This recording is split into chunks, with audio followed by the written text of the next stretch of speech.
Welcome to Minding My Money. I'm your host, Shawnee, and this is where the journey to financial freedom is real, raw, and a little bit fun. I'm sharing my wins, my lessons, and everything in between, $1 at a time. Now, before we jump in, let me say this. This ain't financial advice, just financial realness. This episode is all about blocking out the noise, the unsolicited advice, the judgment, the sideways comments. Because whether you're saving aggressively, stuffing cash, budgeting below your means, or doing your journey out loud, let me remind you, you don't need permission to protect your peace or your pockets. This is your I'm doing what works for me episode. Being proud, focused, unbothered, bold, reflective, and a little petty, but mostly powerful.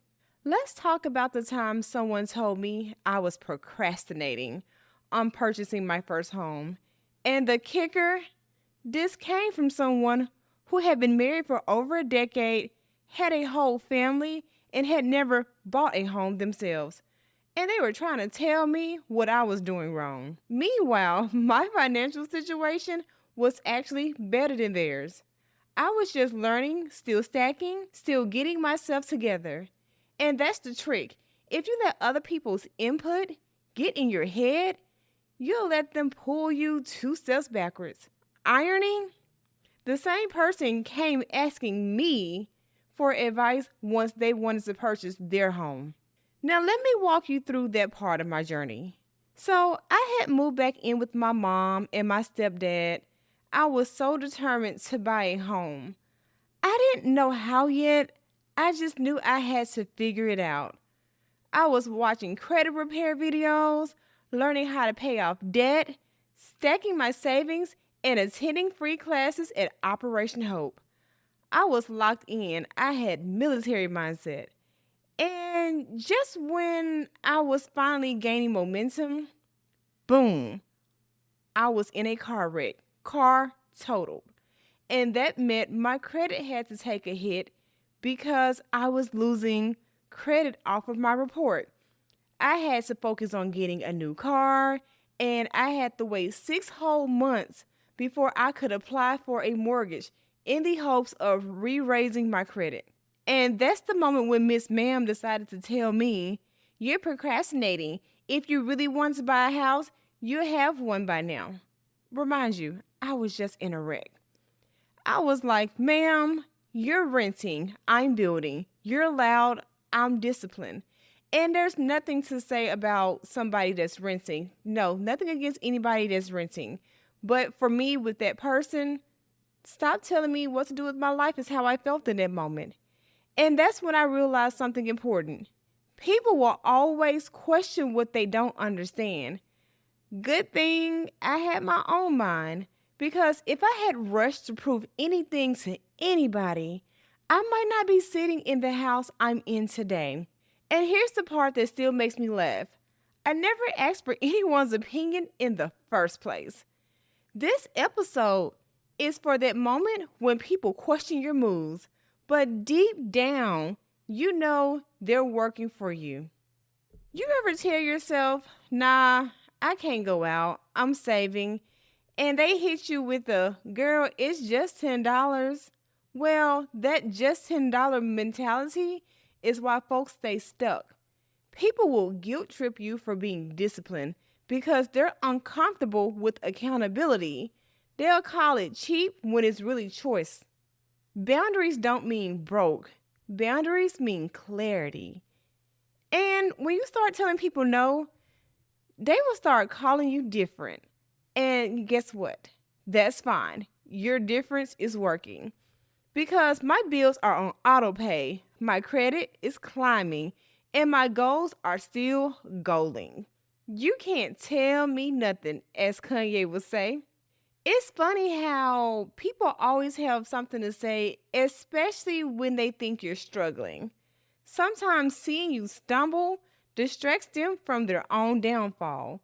The same ones looking down on my progress, they were the first ones trying to see what I had accomplished. All in my business, all in my home, trying to get a tour. They weren't supportive, but when I obtained my dream, they all of a sudden became curious. Here's what I learned early: people like to project. They give advice from fear, not faith. And unsolicited advice? Oh, that's the worst kind. And if you're not careful, you'll start taking direction from people who had never been where you're going, or people who aren't even on the same level mentally, not just financially.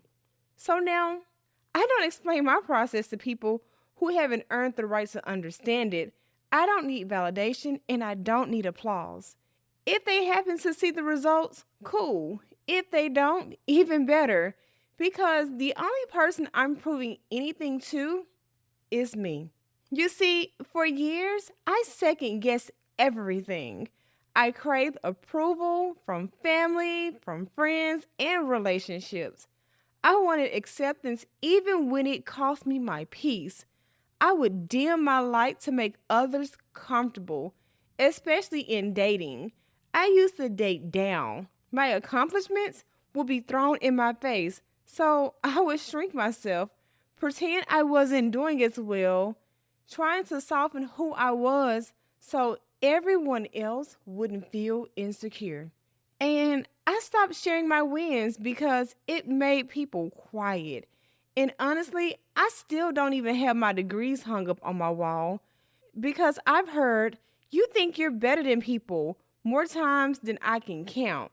And that's something I'm still working on, still healing through. But therapy taught me something big. You can't shrink your way into peace.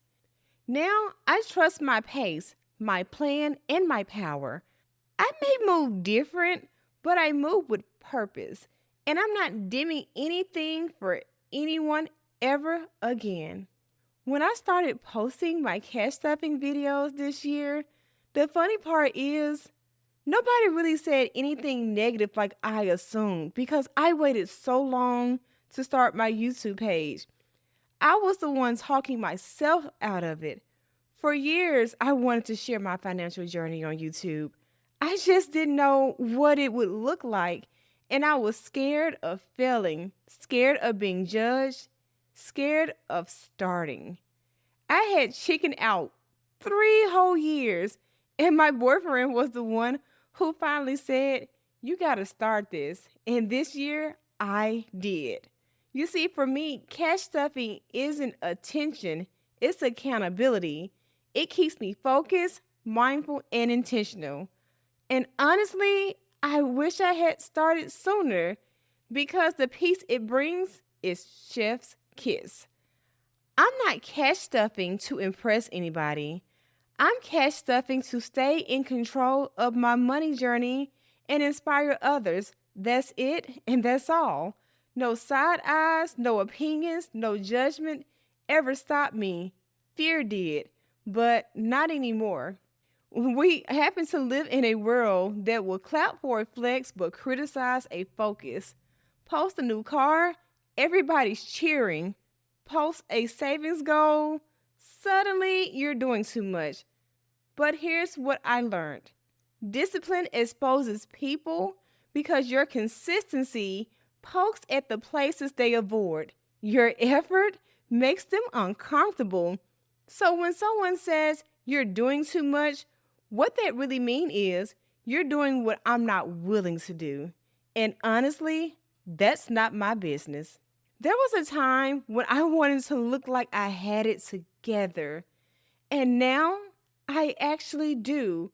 When my credit hit the 700s, when I could save without stressing, when I built my home from the ground up, that was the validation I needed. Not the applause, not the opinions, the outcome. No announcements, no explanations, just elevation. Because results, well, they speak louder than receipts every single time. These days, I don't post every move, I post lessons. I don't brag, I budget. I don't argue, I affirm. I don't perform, I prepare. And the best revenge is peace of mind and bills paid on time. Quiet money moves in a whole different frequency. And when you stop explaining yourself, you start expanding yourself. Now, here's the funny thing about growth: the same people who called you extra eventually call you inspiring. When they see your consistency paying off, when they see the way discipline brings peace, when they see you rising without the noise, and here they come saying, "Girl, how you do it?" And you'll smile, not out of pride, but out of clarity. You see, because now you see it wasn't personal, it was projection. You were the mirror they weren't ready to face yet. So here's what I started to do after a while. I stopped explaining my budget to people who don't live my life. I stopped defending my choices to people who don't pay for them. And the moment I minded my business and my budget, peace entered the chat. I realized something important. Not everyone deserves access to your why. Some people only understand the flex, not the focus. So I let them misunderstand me because my peace is not up for debate, and neither is my purpose. You know what growth sounds like? No, I can't go. No, I don't need that. No, I'm not interested. Boundaries are the soundtrack of evolution, and peace, that's the prize. You don't owe anyone an explanation for your discipline. What you owe is yourself, the version of life you're working toward. So when they talk, smile, and just remember, you can't tell me nothing. So let's end this way. You don't need applause to stay consistent. You don't need co-signers to change your habits. And your path might look different, but different isn't wrong. The same people who question your discipline will be the same ones asking for your advice later. Let them watch, let them whisper, let them wonder. And when the moment comes, remind them, you can't tell me nothing. Thanks for tuning into Minding My Money, where every dollar has a story and every story brings us closer to financial freedom. If you felt inspired, learned something new, or just vibe with the journey, don't forget to subscribe, leave a comment, and share it with someone who needs it. You can also catch more content and behind-the-scenes moments on YouTube and Instagram. Just search Minding My Money. Until next time, keep minding your money $1 at a time.